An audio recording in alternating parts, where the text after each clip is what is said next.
That day, I think I was really tired because as soon as I put my daughter, Nia, to bed, I went to my room and fell asleep right away. Later, I woke up suddenly because I heard Nicholas crying. I checked the time on my phone, and it was 1 o'clock a.m. I felt relieved that I had managed to get a short nap. Feeling exhausted, I got up to comfort Nia. Then, I heard someone shouting, "Shut up, be quiet." It took me a moment to figure out where the voice was coming from. I thought it might be my mother-in-law, Jamie, yelling at me from her room. I responded, "I'm coming to calm her down now," and opened the door to the living room.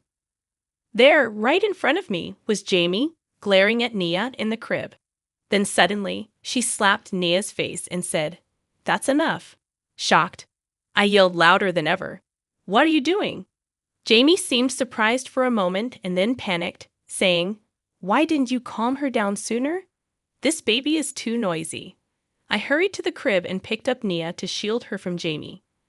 I couldn't believe it. She hit a baby. My name is Candice, and I'm a 28-year-old housewife. I used to work in an office, but now I'm on maternity leave, taking care of the house and our baby. My husband, Miles, and I moved in with my mother-in-law, Jamie, about a year ago. Miles has a demanding job and isn't home much.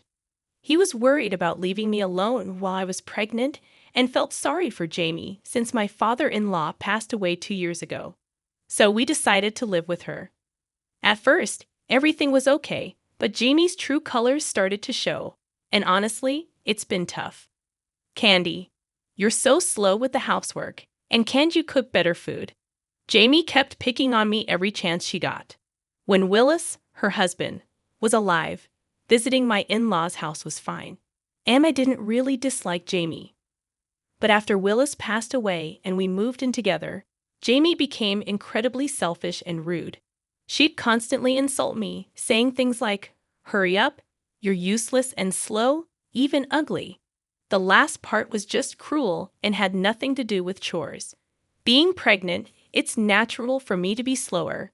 But Jamie doesn't seem to understand or care. She just wants to harass me.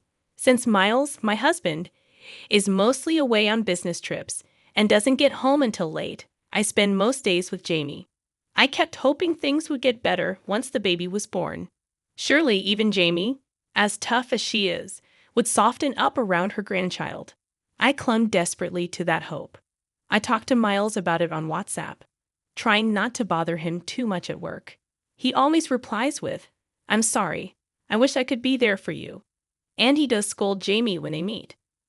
Knowing Miles supports me gives me some comfort, even when I have to endure Jamie's criticism for not doing chores well while pregnant. After safely giving birth to a healthy baby girl, Miles, bless him, managed to arrange time off from work for the birth. He left early and rushed to the hospital just before I delivered, as he held our newborn daughter. "She's really cute, like an angel." He looked so happy and said, "I'm thrilled to have a child with the man I love." I messaged Jamie on WhatsApp to share the news of our baby girl's arrival, hoping she'd visit since we lived together. But Jamie didn't come to the hospital, nor did she reply. I started to worry if she wasn't interested in her granddaughter. Could the harassment continue even now? Just as I feared, the door to my hospital room opened. "Candice, how are you feeling?" "Oh, what precious baby. She's a girl, right? She's going to be beautiful." My sister-in-law, Leela, came to visit. Leela is incredibly kind and cheerful, and she's always been good to me. I've always cherished my relationship with her. Since Leela is already married and has children, I had decided to seek her advice on parenting. "What'd you name her?" "Miles, and I decided on Nia." "Oh, that's a lovely name." "Wait, hasn't Mom arrived?" "No, I reached out to her, but she ignored my message." "Ah, I see. She can be difficult sometimes, can't she? Unpredictable and lacking common sense." "Yes, indeed. Leela is direct, and I've always valued that about her. She once told me, 'If you ever struggle living with Mom, don't hesitate to talk to me.' That offer was a lifesaver. So whenever things got tough, I would honestly vent to Leela, She understood Jamie's challenging personality, so she refrained from scolding Jamie based on what I shared, knowing Jamie would take it out on me. That's why she only intervened when absolutely necessary. At that time, simply being able to share my frustrations was enough to ease my stress. Little did I know, things would become even more challenging after Nicola was born. Jamie, I'm home. When I returned from the hospital with Nicola, Jamie didn't acknowledge her presence at all. Instead, she ordered me to clean right away. I couldn't believe it. It was as if she was pretending Nicola didn't even exist. Despite feeling upset, I placed Nicola in her crib and started cleaning. But within 5 minutes, Jamie called out angrily, "Candy, get over here." "Yes, what is it?" "That baby won't stop crying. Do something about it." I was stunned. Jamie referred to Nicola as that baby, as if she were a nuisance, and ordered me to silence her cries. Jamie continued to mistreat Nicola, demanding that I change her diaper and complaining about the crib being in the way. Each time Jamie yelled, Nicola cried louder in fear, which only angered Jamie more. It created a very tense and uncomfortable atmosphere for Nicola and me. "Jamie, her name is Nicola. Could you please call her by her name?" "Shut up. Don't tell me what to do. You're her mother, so it's your responsibility to take care of her and make sure I'm comfortable." "Look, she's crying again." Nicola started crying because Jamie had yelled just after I had put her to bed. I had to interrupt my chores to comfort Nicola, knowing Jamie would be upset if the housework was delayed. After soothing Nicola and returning to my chores, Jamie complained, "This crib is in the way, taking up so much space," and kicked it. The crib shook, and Nicola woke up crying once again. "What are you doing, Jamie?" I questioned. "Shut up. It's your fault for putting such a big thing here," she snapped back. "But you were the one who told us to move the bed to the living room because it's noisy when she cries in our room at night," I reminded her. "Are you complaining to me now?" "Stop arguing and soothe that noisy child," she ordered. Calling her that noisy child is really unkind. I had no choice but to carry out my chores while holding Nicola. Balancing housework and childcare without upsetting Jamie was incredibly challenging, and I was becoming increasingly exhausted. If I focused too much on childcare, I'd be scolded for being slow with housework, and if I prioritized chores, I'd be criticized for not parenting properly. Miles had been away on a business trip for about 2 months and wasn't home to support me. I tried reaching out to him through WhatsApp and phone calls, but he was always busy and couldn't talk for long. He apologized many times, saying, "I'm really sorry for the tough times." But I felt guilty for making him apologize when he was working so hard for our family. At the hospital, the doctor examined Nicola and reassured me that while her face was red, there were no signs of bruises or injuries, which eased my worries. I felt a wave of relief wash over me. "What happened? Did you accidentally drop her?" the doctor inquired. I recounted the incident to the doctor. Just then, Layla walked into the room. "Candice, is Nicola all right?" she asked with concern. "Oh, Leela!" I exclaimed. In my frantic state, I had called Leela while in the ambulance. With Miles away on a business trip and unable to rush back immediately, I reached out to Leela despite it being the middle of the night. Leela proceeded to inform the doctor about Jamie's actions towards Nicola. The doctor was visibly shocked, and Leela trembled with anger. The next day, I returned home with Leela. After some hesitation, I entered the house alone. Jamie acted as if nothing had happened and continued to harass me as usual. "You're late. Hurry up and make breakfast," she demanded. "You forgot to take out the trash because you came home late. You really can't keep up with the housework," she criticized. "Enough already. Did you forget what happened yesterday? You hit a 3-month-old baby, remember?" I confronted Jamie, her face flushed with anger. Why should I apologize? That child was the one being noisy. I just slapped her because she wouldn't listen. It's a form of discipline. I thought she wouldn't quiet down otherwise. Jamie defended herself. "That's not discipline, it's violence." "Enough. She's just a baby. Just do your chores already. I responded, feeling exasperated. You don't seem to regret it at all. You don't even think you did anything wrong. Leela, please come in, I called out to Leela. She entered the living room, and I couldn't believe what had happened. Mom, what were you thinking? I can't believe you would do something like that. Leela exclaimed. No, that's, Jamie was flustered by Leela's sudden intervention. Mom, you do realize that what you did is legally punishable, right? Jamie's face paled at Leela's words. Leela, you're not seriously considering suing your own mother, are you? She pleaded. I won't be the one suing. Candace will. I'll simply act as her lawyer, Leela responded firmly. But wait, it was just a form of discipline, Jamie tried to justify. Who would see hitting a baby as discipline? This is assault. I interjected, firm in my stance.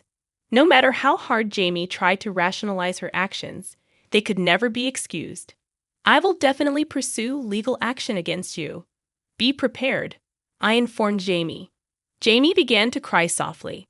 I'm sorry, Candace. I'd always lose control when I'm angry and end up regretting it later. I've always felt guilty about how I treated you and Nina. I truly am sorry for what happened. Why did I raise my hand to her? I always wanted a boy as the eldest grandchild. It was Willis' wish too. It might be an old-fashioned idea, but we always hoped for a boy to carry on the family line. And when a girl was born instead, I was happy about having a granddaughter, but also felt like I failed to fulfill a promise to Willis. Every time I got angry, I couldn't control myself.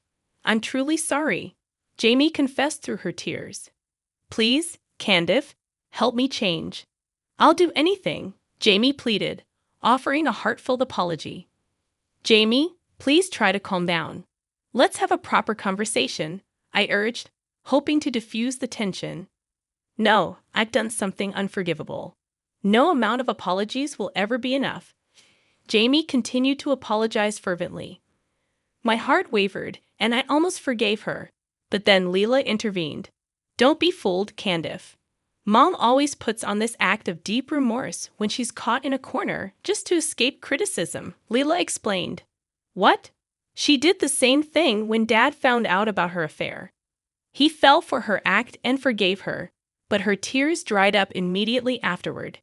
This is probably just another performance, right? You can't fool me, Leela declared, causing Jamie to falter. What are you implying, Leela? Upon closer inspection, Jamie's tears, which had been flowing moments ago, had already ceased. It was likely fake crying. Jamie, I can't forgive you anymore. How twisted must you be to try to worm your way out of what you've done? I exclaimed. Wait a minute. I'm not trying to escape anything. Jamie protested. Okay, I understand.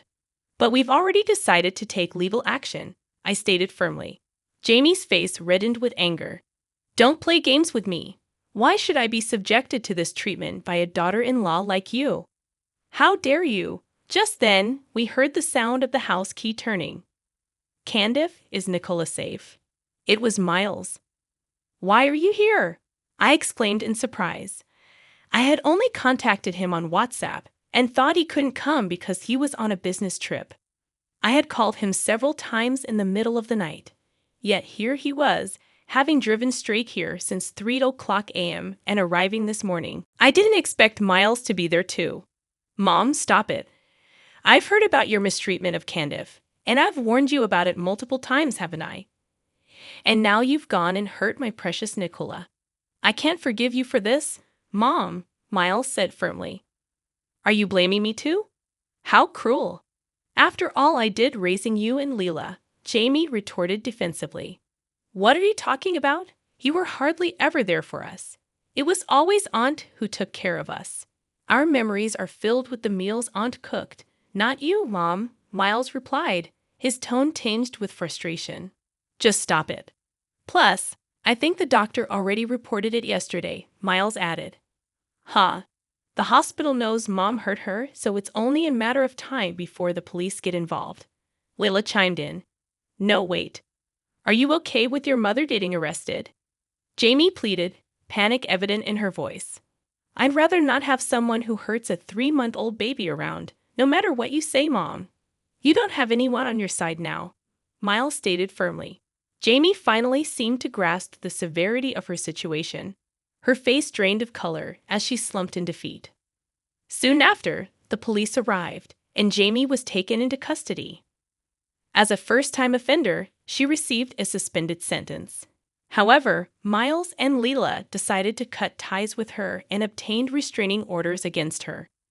Miles moved out of the in-laws' house with me and Nicola and rented an apartment. During our search for a new place, we temporarily stayed with Leela, which was immensely helpful. Candice, I'm truly sorry for everything. I'll take parental leave if necessary. I'll switch departments or even jobs to ensure your and Nicola's safety, Miles assured me. His current workplace had some issues with its environment, making it challenging for him to secure parental leave. Consequently, he resigned and found employment elsewhere. Now he returns home on time and actively helps with Nicola and household chores. We reside in a high-rise near Leela's family, often gathering for meals or enjoying barbecues together. As for Jamie, I'm not sure about her current situation, but according to neighbors, she has become completely isolated since her arrest and rarely ventures outside. It seems that her prideful nature cannot handle being associated with such reprehensible actions. However, her whereabouts no longer concern me, and since she doesn't know our new address, the chances of encountering her unexpectedly are slim. My focus now is on living happily and supporting each other as a family with Miles, Nicola, and Leela's family.